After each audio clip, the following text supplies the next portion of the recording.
ఇగో వీళ్ళ మీద వార్త అంటే కాంగ్రెస్ ఏ పాపం లేదన్నట్టుగా అసలు పాపం ఇక్కడ ఒక నిమిషం పోల్ కూడా పెట్టుకుందాం అయ్యా ఇలా దొంగెవడో కూడా తేల్చేద్దాం ఒకసారి. బీసీ రిజర్వేషన్ల విషయంలో అసలు దొంగ ఎవరు? కాంగ్రెసా, బీజేపీయా, బీఆర్ఎస్ఆ, పై అందరా?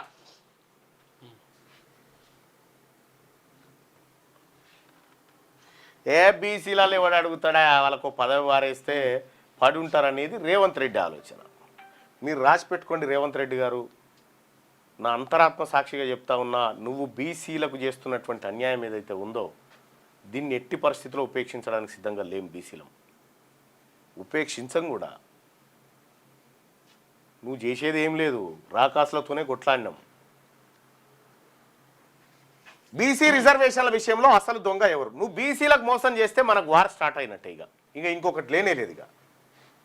బీసీ రిజర్వేషన్ల విషయంలో అసలు దొంగ ఎవరు?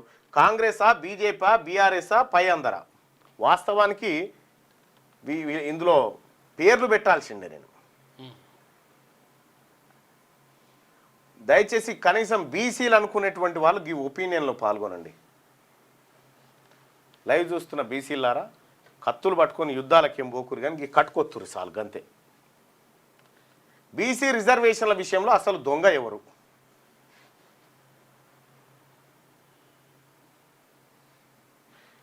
నెక్స్ట్ 100 years అధికారం ఓసీలదే, జై జై ఓసీ అట. ఇంకో వీళ్ళకు ఈ కిట్టు గారికి హ్యాట్సప్ చెప్తా. ఎందుకు చెప్తా ఉన్నంటే ఆయన జాతి కోసం ఆయన తాపత్రయం. ఇక మా వాళ్ళ విషయం అంటావా? ఈ ఓటేయమంటేనే మా వాళ్ళకు చూడు. రైట్, 48% మంది కాంగ్రెస్ దొంగ. ఏది బీసీల విషయంలో అసలు దొంగ కాంగ్రెస్ అని 48% మంది, బీజేపీ దొంగ అని 9% మంది, బీఆర్ఎస్ దొంగ అని చెప్పి 10% మంది, వీళ్ళందరూ దొంగలే అని చెప్పి 33% మంది. ఇది కథ.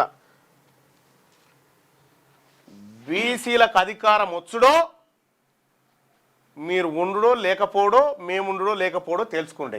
ఇక కుదరదు మీతోటి. గజాలు పడ్డ ఎత్తలన్నీ.